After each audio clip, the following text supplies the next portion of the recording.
Pourquoi les BMW d'occasion sont-elles si abordables? J'aime aussi faire de bonnes affaires sans me faire arnaquer. Alors, quand je parcours les petites annonces, je trouve une mer sans fin de BMW de 3, 4, 5 ans qui coûtent moins de la moitié de leur prix d'origine affiché. C'est très inspirant parce que j'adore une berline performante à conduire, comme on en trouve chez beaucoup de BMW. Allons-y.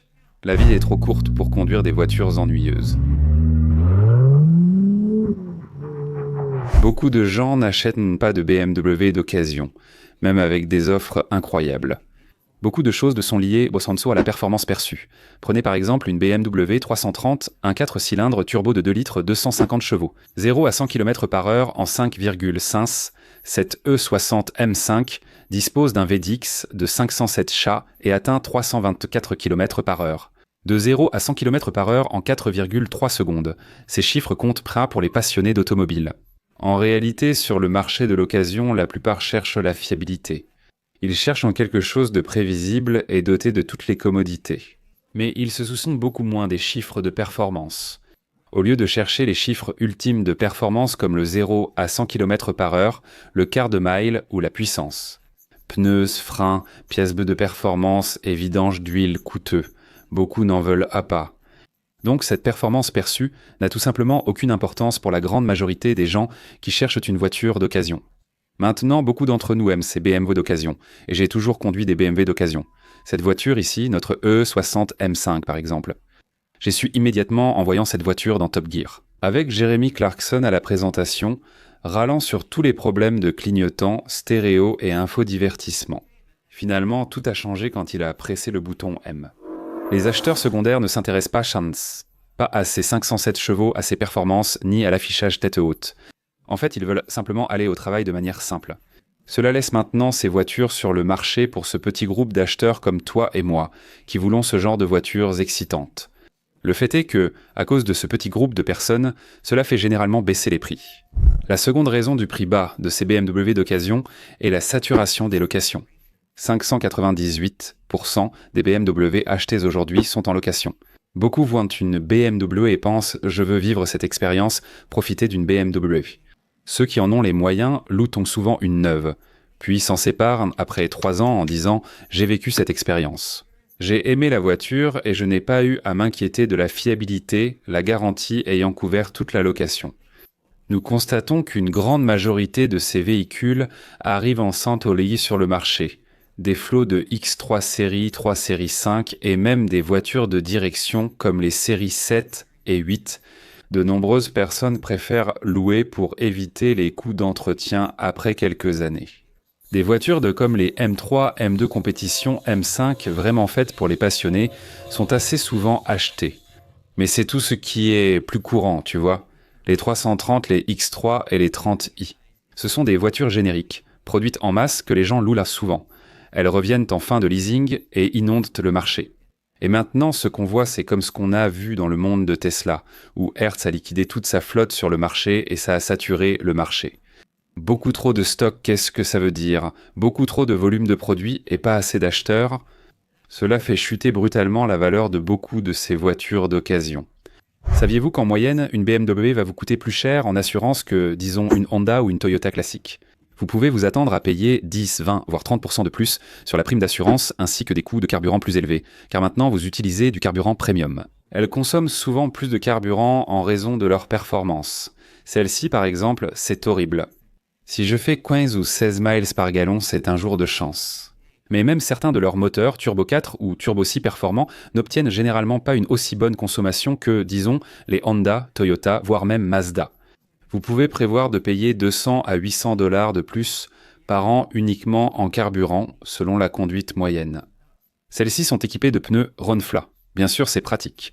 Vous prenez un clou, vous rentrez chez vous, vous pouvez conduire le véhicule jusqu'au garage, chez vous, peu importe, pour rentrer chez vous en toute sécurité. Vous n'avez pas à changer le pneu sur le bord de la route, mais cette commodité a un prix. Préparez-vous à payer 200 à 400 $ de plus par pneu pour ce véhicule. Comparez cela aux 80 à 150 $ pour un pneu similaire. Sur les Honda et Toyota, l'économie est considérable. Le pire, c'est que la plupart des ateliers de pneus refusent de réparer un pneu run flat. Si vous crevez un pneu, surtout sur un véhicule à transmission intégrale comme un X3 ou X5, Vous devez très souvent remplacer tout le jeu, surtout si vous êtes en dessous de 70 ou 65% d'usure du pneu. Donc il se peut que vous ramassiez un clou. Vos pneus sont à moitié usés, ils ont déjà 2 saisons derrière eux, et là vous devez jeter tout le jeu de pneus. Ça devient extrêmement cher et ils sont très lourds et difficiles à remplacer. Les vidanges d'huile coûtent cher. 300$, 400$ à chaque fois que vous l'emmenez. La grande majorité de ces coûts y concernent l'entretien et la maintenance, et ça fait peur aux gens. C'est pour ça que beaucoup de gens ne veulent rien avoir à faire avec ces coûts d'entretien élevés. La prochaine fuite ou le prochain voyant moteur s'allume et devinez quoi? Ça pourrait signifier encore 250$ rien que pour les frais de diagnostic, juste pour que vous l'apportiez au garage, afin qu'ils puissent jeter un œil dessus. Les indices de fiabilité sont très importants, et malheureusement beaucoup de gens s'y attardent, et dans certains cas pour de très bonnes raisons.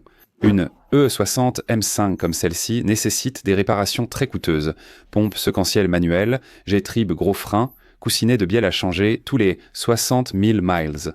Mais l'étude de fiabilité de J.D. Power de 2024 montre que la Toyota moyenne a seulement environ 140 problèmes pour 100 véhicules, alors que la BMW moyenne en a environ 190 pour 100 véhicules. Donc il y a environ 40 ou 50% de chances en plus d'avoir des problèmes avec les BMW, selon les rapports consommateurs de J.D. Power. Ils ont un autre classement, Lexus est numéro 1 dans leur évaluation, Toyota numéro 2 ici, et devinez quoi, BMW est numéro 15. Leur fiabilité moyenne n'atteint que 2 à 3 étoiles. Elles sont amusantes à conduire et parfaites pour les bricoleurs qui veulent en tout avoir. Le fait demeure que la fiabilité est toujours sujette à débat, avec une BMW moderne. En conséquence, de plus en plus de personnes recherchent ces Toyota d'occasion sur le marché secondaire. Ces voitures sont ignorées, les gens passent devant la BMW moyenne sans savoir que certaines sont des perles rares et assez fiables. Soyons honnêtes, une Toyota coûte environ 400 à 600$ par an selon l'année et l'entretien. Une BMW coûte en moyenne 1000 à 2000$ par an, mais ce modèle particulier revient plutôt à 2500-3000$. Si vous incluez certaines des autres grosses réparations. Donc la BMW moyenne va probablement vous coûter 4 fois plus cher que la Toyota moyenne sur la même période. Beaucoup de gens ne veulent tout simplement pas de ça sur le marché de l'occasion, et même si des véhicules comme celui-ci sont excellents quand ils sont neufs, les gens ne s'en soucient pas. Sous garantie, beaucoup de ces véhicules incluent des plans d'entretien. Certaines voitures, comme la N54 et la N55 ancienne génération de moteurs turbo 6 cylindres en ligne, ont une pompe à eau électrique. Ces pompes à eau électriques tombent dans des tombées souvent en panne. J'avais aussi une 335 IN54 de 2007. J'ai remplacé la pompe à eau et le thermostat relié, une pièce très difficile à changer. Il fallait soulever la voiture, démonter la moitié du dessous. Et bien sûr, tu passais 8 heures par terre dans le garage juste pour changer ces pièces. Au final, tu vas dépenser des milliers de dollars pour ces pièces, qui ne dureront qu'environ 80 000 km. Les conduites de refroidissement, le filtre à huile, le boîtier, les joints. Bien sûr, tout ça va te coûter entre 1500 et 2000$ pièce et main-d'œuvre comprise. Tu dépenses sans cesse, ce qui pèse sur ton budget. As-tu remarqué que si ton écran iDrive tombe en panne, ça te coûtera des milliers de dollars? Des modules pour tout, des modules pour les phares, des modules pour les airbags, des modules de toutes sortes. Il y a même des modules pour tes feux arrière. On a eu un module qui a lâché sur notre X5 et ils nous ont fait un devis à environ 1200$. J'ai dit laisse tomber, on va rouler avec un feu arrière grillé. Il faut aussi s'attendre à ce que la plupart des BMW aient plus d'options, plus de technologie, plus de modules et bien sûr plus de façons de tomber en panne. Un autre facteur de leur bas prix est la dépréciation. Soyons honnêtes, une 60 à 70%. C'est pourquoi je ne comprends pas les acheteurs qui prennent une Toyota de 3 ans.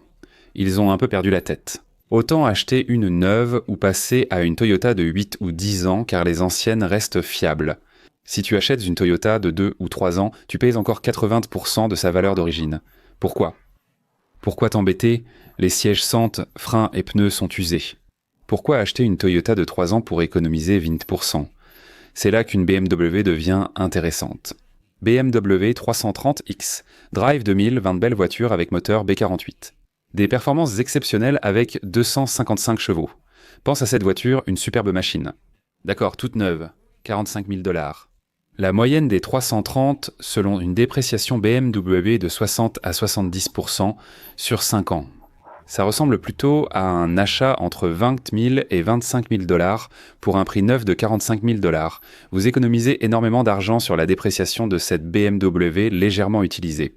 Il y a certains modèles qui sont en fait Presque aussi fiable, voire plus fiable, chez BMW que certaines marques japonaises moins fiables. Comme les Acura 3,5 qui casquent des coussinets de bielle, elles ont aussi leurs défauts. Par exemple, le moteur 3,4 litres que Toyota a mis dans le Tundra est de mauvaise qualité. En général, le Toyota RAV4 est assez fiable. Une BMW 330 avec la génération plus récente du moteur B48 Cornwins est une voiture assez fiable. Bien sûr, même si les pièces coûtent plus cher à remplacer et que les $250 de diagnostic sont douloureux pour le portefeuille, vous pouvez obtenir une voiture bien plus agréable. Meilleure ergonomie, sécurité accrue, plus d'airbags, meilleurs éclairages et procédures d'évitement des accidents. Et je vais vous poser une question simple. À combien estimez-vous réellement votre sécurité, votre bien-être et votre plaisir de conduire ? J'ai toujours acheté des BMW d'occasion pour leur grande valeur. Cela m'amène à la façon dont j'achète ces voitures, pourquoi j'achète des BMW d'occasion et pourquoi, en général, je n'en achète pas de neuves. J'adore les voitures neuves, je les trouve excellentes et légitimes.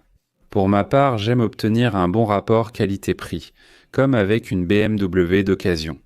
La plupart des BMW perdront 40 à 60% de leur valeur en 5 ans. Comment l'ignorer ? Cette voiture ici valait $130 000. Nous l'avons achetée au deuxième propriétaire et nous avons payé $38 000 pour une voiture qui en valait 130 000. Elle n'avait que 4 ans quand nous l'avons achetée. Voilà la proposition de valeur. Vous pouvez obtenir une performance incroyable pour une fraction du prix. Et j'adore ça.